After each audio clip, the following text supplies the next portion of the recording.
नमस्कार, मी सतीश मुळे. KTVच्या कोकण वार्तामध्ये आपलं मनापासून स्वागत. पाहूया ठळक घडामोडी. कोकणातील आंबा व काजू बागायतदारांचे प्रश्न मार्गी लावण्यास आपण कटिबद्ध. बागायतदारांवर आत्महत्येची वेळ येऊ देणार नाही, केंद्रीय उद्योग मंत्री नारायण राणे यांनी व्यक्त केला विश्वास. अवघ्या काही दिवसावर येऊन ठेपलेल्या गणेशोत्सवासाठी मूर्तिकारांची लगबग सुरू. ST व कोकण रेल्वेने चाकरमान्यांसाठी जादा गाड्या सोडण्याचे केले जाहीर. आणि आपण रिफायनरी प्रकल्प जर आणणारच, 200 कोटी रुपये खर्च करून कोकणात ट्रेनिंग सेंटरही उभारणार, केंद्रीय मंत्री नारायण राणे यांनी दिली गुड न्यूज. बातम्या विस्तारानं पाहण्यापूर्वी घेऊया एक छोटीशी विश्रांती. समुंदर की गोद में पला है तू, अंगड़ाई लेते ही लहरें शुरू. आज यौवन की मस्ती छोड़, ले चलता हूं तुझे एक नए मोड़. आजा तुझे मां पुकारे अब, छेड़ देते हैं बीच से कुछ शरारत हंसी. गले लगा ले उसे ए फकीर, इंतजार कर रहा है तेरा तो. चल दे देते हैं उसे फसल की खूबसूरती तो.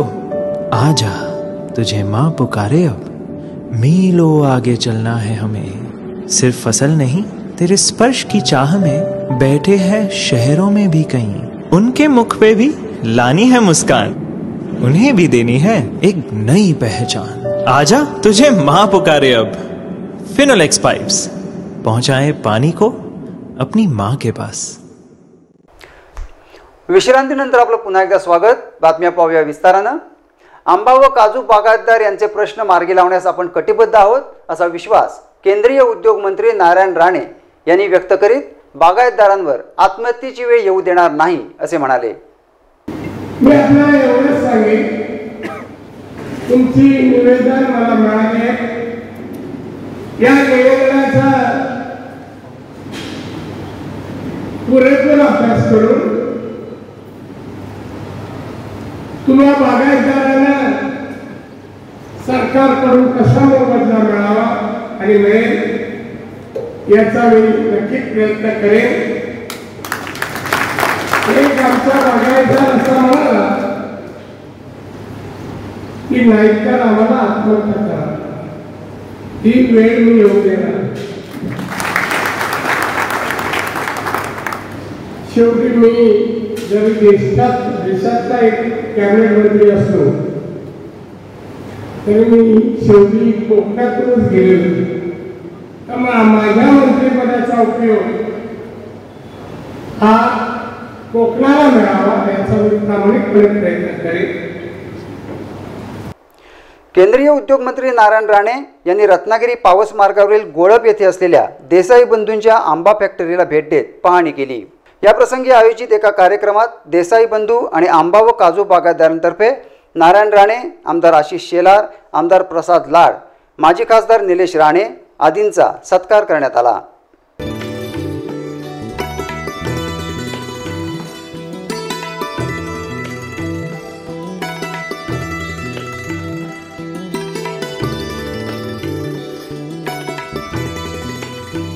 देशाचे पंतप्रधान नरेंद्र मोदी यांनी आपल्यावर कॅबिनेट मंत्रीपदाची जबाबदारी सोपवली आणि जन आशीर्वाद यात्रेद्वारे जनतेच्या दरबारात जाऊन त्यांचे प्रश्न मार्गी लावण्याचे आदेश दिले. त्यानुसार आंबा व काजू बागायतदार यांचे प्रश्न मार्गी लावणारच असे उद्योगमंत्री नारायण राणे यांनी सांगितले. सूक्ष्म लघु आणि मध्यम उद्योग आणि त्याच्यामध्ये फूड प्रोसेसिंग हा एक विभाग आहे. मी या संबंधी एखाद्या महिन्याच्या आत अधिकाऱ्यांना घेऊन येईन आणि तुमचा जो प्रश्न आहे तो प्रश्न लवकरात लवकर सुटावा यासाठी नक्कीच मी मदत करेन, हे मी सांगतो. पंतप्रधान साहेब 7 वर्ष देशाचे पंतप्रधान, 7 वर्षात त्यांनी सर्व थरातील लोकांना मदत करायचं काम केलं. विविध योजना 26 योजना त्यांनी जाहीर केल्या आणि अंमलबजावणी सुरू. गरीब माणसाला तो उपासपोटी झोपू नये, राहू नये म्हणून त्यांनी अन्न पुरवठा योजना सुरू केली. 1,70,000 कोटी. महिलांसाठी गॅस प्रोडक्टची योजना आणली. शाळेतल्या मुलांसाठी त्याने विविध योजना आणल्या आणि अशा रीतीने गेली 7 वर्षात त्यांनी देशात काम केलं आणि जगाच्या पाठीवर आपले पंतप्रधान एक काम करण्यामध्ये ज्या प्रकारे काम केलं त्यांनी प्रतिष्ठा आणि म्हणून आपल्या पंतप्रधान यांच्यासाठी माझ्यासाठी आपण मला आशीर्वाद द्यावे या सुट्टे मी तुमच्याकडे आलो. बावा साळवी, डॉक्टर विवेक भिडे, प्रसन्न पेठे आदींनी आपले मनोगत व्यक्त केले. सन्माननीय राणेसाहेब, सन्माननीय व्यासपीठ आणि आलेले सगळे शेतकरी, राणेसाहेबांचं एक आम्ही निवेदन देतोय. त्याच्यामध्ये आंबा बागायतदारांना जे कर्ज वितरण होते नागाच्या नियमानुसार, तर शेती प्रधान देशात कृषी कर्ज जे मिळतं ते बेसिक MCA भेटणे मिळावे. आमच्या नारायणरावांच्या रूपाने इथे आपल्याला कोकणातला जे काही नेतृत्व मिळालंय त्या नेतृत्वाला अभिनंदन करतो. जोरदार टाळ्याच्या अभिनंदन. या प्रसंगी ॲडव्होकेट दीपक पटवर्धन, विजय देसाई, माजी आमदार प्रमोद जठार, मंगेश साळवी, सलील दामले यांच्यासह आंबा व काजू बागायतदार उपस्थित होते. 10 सप्टेंबरपासून सुरू होणाऱ्या गणेशोत्सवाची तयारी सुरू झाली असून अनेक ठिकाणी मूर्तिकार बाप्पांची मूर्ती तयार करण्यात मग्न झाले आहेत.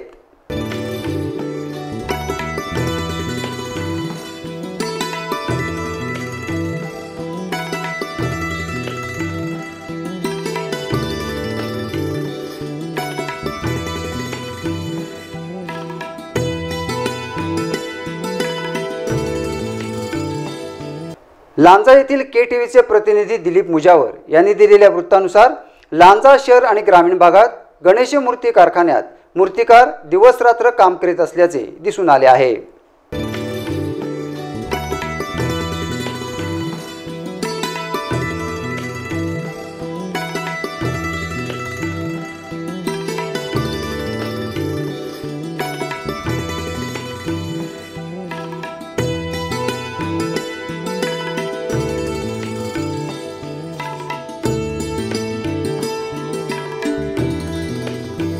लांजा येथील मूर्तिकार निलेश जंगम यांनी गणेश मूर्ती तयार करण्याचे कशा पद्धतीने काम सुरू आहे याची माहिती KTVला दिली. मी गणपतीचं हे जे कलाक्षेत्र आहे हे 25 वर्षापासून निवडलं आहे. आज म्हणजे हे वर्ष हे माझं 25वं वर्ष आहे आणि या कोरोनामुळे आपण जवळजवळ 3 वर्षापूर्वीचे ज्या दराने आम्ही आमची मजुरी घ्यायचो त्या मजुरीत कुठचाही फरक न करता तशाच पद्धतीने देतो आहे. शिवाय 25 वर्ष असल्यामुळे प्रत्येक गणपती घेऊन जाणारा जो भाविक आहे त्या प्रत्येकाला आम्ही एक छोटीशी गिफ्टसुद्धा यावर्षी देणार आहोत. आणि ह्या 2 वर्षात कुठचाही आम्ही वाढीव दर, आमची मजुरी वाढीव वगैरे काही केलेली नाही आहे. याच मजुरीत आम्ही ही जी गणपतीची सेवा आहे ही करत आहोत. दरम्यान रत्नागिरीसह जिल्ह्यात मूर्तिकारांची लगबग सुरू असल्याचे दिसून येत आहे.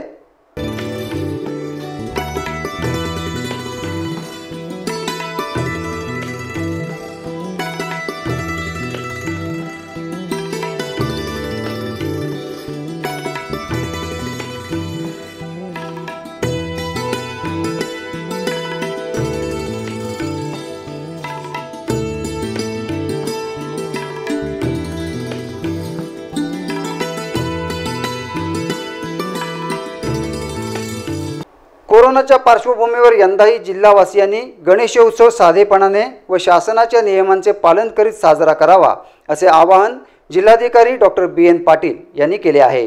जे आता गणपतीसाठी लोक येतील त्याच्या स्तरावर राज्य स्तरावर एक कमिटी असते पूर्ण राज्याच्या गणपतीच्या याच्यासाठी. यावेळेसही राज्य स्तरावर ते निर्णय होईल आणि गणपतीच्या बाबतीत ज्याही आपल्याला उत्सवाच्या प्रिकॉशन्स पाळायचे आहेत त्याबाबत आपण राज्य शासनावरून स्पेसिफिक गाईडलाईन्स आल्या तर त्याचे पालन करू आपण.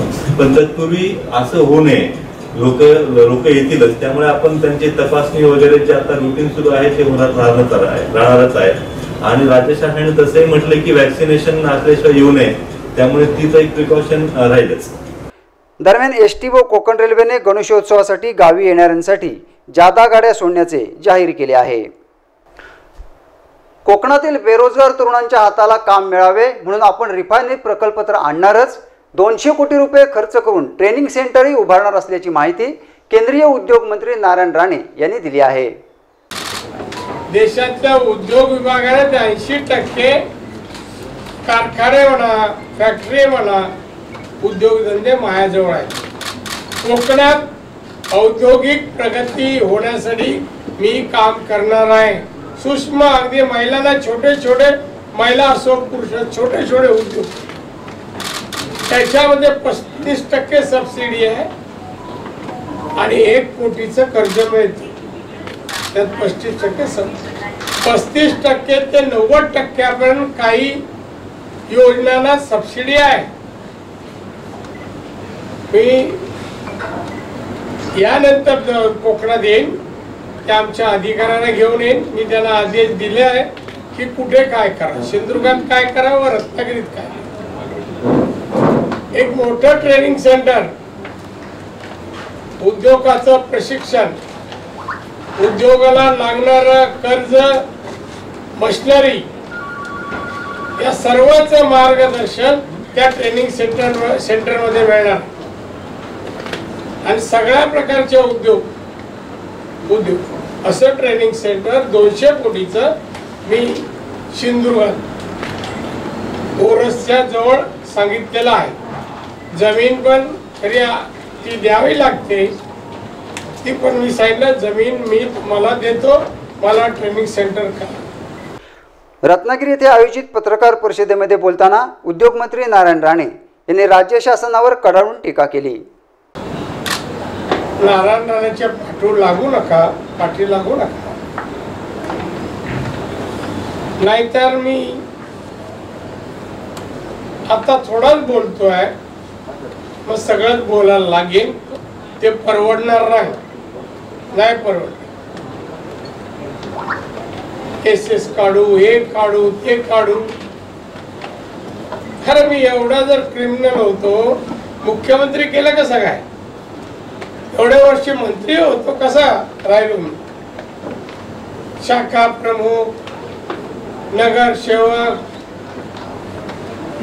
बीएसटी चेअरमन, आमदार, मंत्री, मुख्यमंत्री, परत आमदार, खासदार. आता मोदी साहेबांनी बीजेपीने पण पहिली पद यांनीच दिली ना. टाक नव्हते का कोण विरोध करायला. आणि हे करत असताना 39 वर्षात शिवसेनेसाठी जे काय केलं, अहो साहेबांना जेव्हा धोका होता टेररिस्ट लोकांकडून, साहेबांना मातोश्री सोडायला सांगितलं, त्या साहेबांनी सुपुत्राला बरोबर नाही घेतलं. ते दुसऱ्याला बोलतात ना, याचं थोबाड फोडा, त्याचं थोडा. माझ्या घरासमोर आलेले शिवसैनिक फोड करू, आणि माझ्या घरावर आले म्हणून सत्कार झाला त्यांचा. वा, सत्कार काय पराक्रम केला सरदेसाई साहेबांनी. चोपलं पोलिसांनी. मुंबई गोवा महामार्गाचे चौपदरीकरण, रत्नागिरी व सिंधुदुर्ग जिल्ह्यातील विमानतळ हे प्रश्न आम्हीच मार्गी लावले आहेत आणि पुढेही ते आम्हीच सोडवू, असे नारायण राणे यांनी पत्रकार परिषदेत बोलताना सांगितले. कधी घातला नाही सांगा. जबाबदारी आली. आता चौपदरीकरणाचं काम मीच गेलो ना सेंट्रल मिनिस्टरकडे, मी आणि सोबत मुख्यमंत्री नेला पृथ्वीराजनं, सँक्शन करून आणला. त्यानंतर तो रोड त्याचं टेंडर कामात सुरुवात नितीन गडकरीने केली, भाजपच्या ते त्यांनी केली.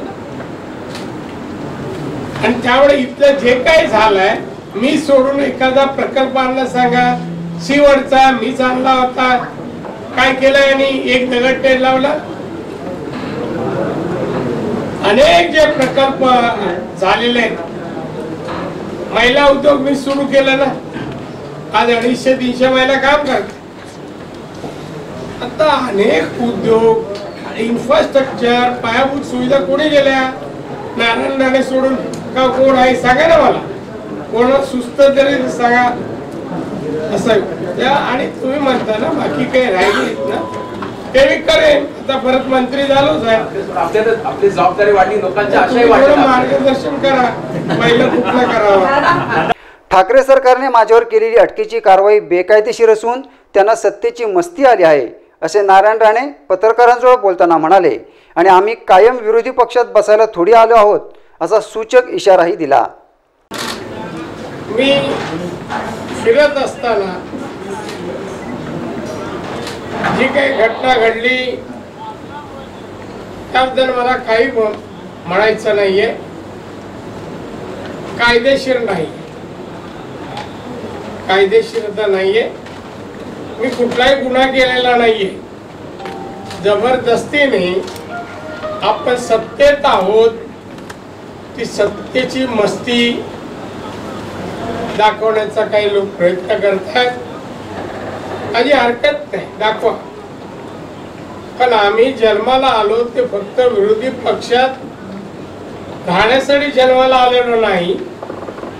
भविष्यात आम्ही महाराष्ट्रात सत्तेवर येऊ आणि केंद्रात आहेच, आम्ही केंद्रात आहे. आणि त्यामुळे अधिकाऱ्याने वरिष्ठांचे काही जरी आदेश आले तरी कायद्याने कारवाई करावी असं मला पोलिसांना सांगायचं आहे. कायद्याच्या बाहेर जाल तर पुढे कारवाई जी होईल ती तुम्हाला सामोरं जावं लागेल. या प्रसंगी आमदार आशिष शेलार, आमदार रवींद्र चव्हाण, आमदार प्रसाद लाड, माजी खासदार निलेश राणे, माजी आमदार प्रमोद जठार, जिल्हाध्यक्ष ॲडव्होकेट दीपक पटवर्धन आदी उपस्थित होते. नारळ उत्पन्न, नारळ आहेत, आंबा आहे, काजू आहे, फणस आहे, कोकम आहे, या सगळ्यांचे व्हॅल्यू ॲडेड प्रोडक्ट मी या ठिकाणी सुरू करणार आणि लोकांना, शेतकऱ्यांना, बागायतदारांना अधिकचे पैसे उत्पन्नात भर पडावं हे माझं इंटेन्शन आहे.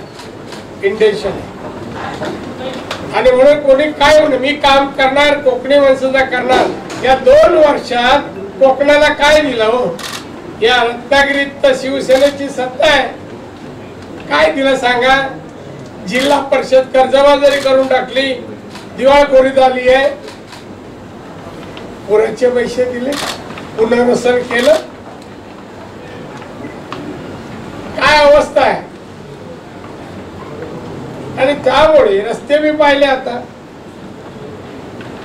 आणि त्यामुळे मी त्यांचा कारभार जो चाललाय तो मी जनतेला दाखवण्याचाही प्रयत्न करणार. हे बघा, हे पराक्रम जगाच्या पाठीवर घरात राहून, पिंजऱ्यात राहून कोणी सत्ता चालवली हे काही उदाहरण नाही. केंद्र शासनाने केलेली 7 वर्षातील कामे लोकांपर्यंत पोहोचवण्यासाठी काढण्यात आलेल्या जनआशीर्वाद यात्रेला चांगला प्रतिसाद मिळत आहे, असे सांगून उद्योगमंत्री नारायण राणे यांनी पत्रकारांसह सर्वांचे आभार मानले. आणि म्हणून आपल्याला सर्वांना हे सांगतो, हा माझा यशस्वी दौरा जो झालाय, जन आशीर्वाद यात्रा जी झाली आहे ती यशस्वी झाली, त्याचं बरेचसं श्रेय पत्रकार मित्रांना पण आहे. लोकांपर्यंत मला आणि भारतीय जनता पक्षाला पोचवायचं काम तुम्ही मंडळीने केलं म्हणून तुमचा अतिशय ऋणी आहे. आज इथे आलेले सगळे आमदार म्हणा, माजी मंत्री म्हणा, पुढच्या वेळेला जेव्हा येतील आमदार खासदार जे काय ते खासदार आमदार भाजपचेच असतील याची आम्ही आता काळजी घेणार. काळजी घे. रत्नागिरीला एवढे वर्ष आमदार निवडून जातात शिवसेनेचे, कधी त्या विधानसभेत तोंड उघडताना पाहिलं नाही. आणि पालकमंत्री कुठले हो? हे पालकमंत्री रत्नागिरीत ते नाही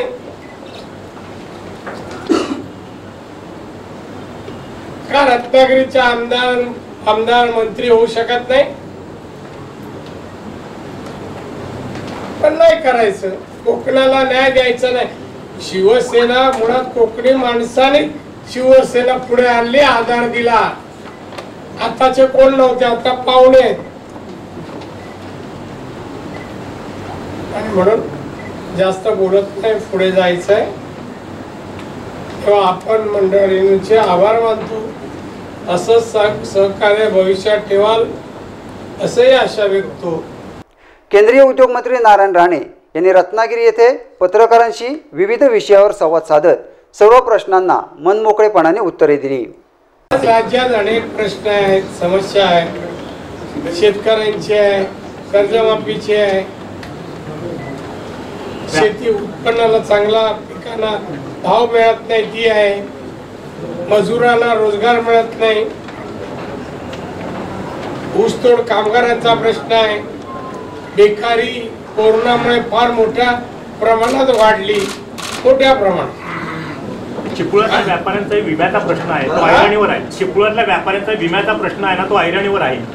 ऐरणीवर आम्ही नोंद घेतली ना, मी करतोय, प्रयत्न आहेत माझे. मी फायनान्स मिनिस्टरना सांगून तो प्रश्न सोडवण्याच्या दृष्टीने माझे प्रयत्न सुरू झाले.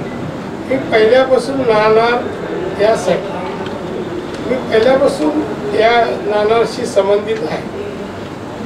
आता आम्हाला वाटतं एवढा मोठा प्रकल्प रत्नागिरीला व्हावा, कारण त्यामुळे बेकारी कमी होईल, इन्फ्रास्ट्रक्चर मोठ्या प्रमाणे येईल, हॉस्पिटल उत्तम होईल, शाळा कॉलेज या सगळ्या तिथे येतील. 1,00,000 कोटीपेक्षा अधिक रक्कम तिथे खर्च होणार आहे. त्यामुळे आपल्याला परत सांगतो, परत भेटल्यावर हा प्रश्न नको, या प्रश्नाबद्दल नाणार आम्हाला हवं. रेल्वे दादा गेल्या मार्च पासून रेल्वे ना हॉलिडे म्हणून सगळे चाललेत गाड्या. त्यांनी सगळ्या सवलती सगळ्या बंद केलेत. स्वातंत्र्य सैनिक असतील, सिनियर सिटीजन असतील, पत्रकार असतील, सगळ्या सवलती बंद करून पुन्हा तिकीट घेत आहेत. हा कोकणी माणसावर किंवा लोकांना अन्याय मला वाटत नाही. त्यासाठी आपण काय घेणार का पुढे? शेवटी पत्रकार आहेत ना, आता पत्रकार घ्या, पहिलं घ्यायला पाहिजे. ठीक आहे, पत्रकार. पण दादा हा महत्वाचा विषय आहे. आता आपले राज्यमंत्री कोण राज्य? अरे पण आपल्या हा पण आमचाच आहे ना, ते सगळे तुमचे आता प्रश्नच नाही. गोयल आहे ना, हा मुंबईचा आमचाच आहे. दादा आता तुम्ही केंद्रातच आहे म्हणून आमच्या अपेक्षा खूप वाढलेले आहेत. अरे वाढले ना, तो एकाच दिवशी सुटतील का? हा विषय नोंद करून घ्या. सगळ्या सवलती चालू करा पत्रकारांच्या बद्दल गांभीर्याने घे. शेवटी पुन्हा एक नजर ठळक घडामोडींवर. कोकणातील आंबा व काजू बागायतदारांचे प्रश्न मार्गी लावण्यास आपण कटिबद्ध. बागायतदारांवर आत्महत्येची वेळ येऊ देणार नाही. केंद्रीय उद्योग मंत्री नारायण राणे यांनी व्यक्त केला विश्वास. अवघ्या काही दिवसावर येऊन ठेपलेल्या गणेशोत्सवासाठी मूर्तिकारांची लगबग सुरू. एसटी व कोकण रेल्वेने चाकरमान्यांसाठी जादा गाड्या सोडण्याचे केले जाहीर. आणि आपण रिफायनरी प्रकल्प जर आणणारच, 200 कोटी रुपये खर्च करून कोकणात ट्रेनिंग सेंटरही उभारणार.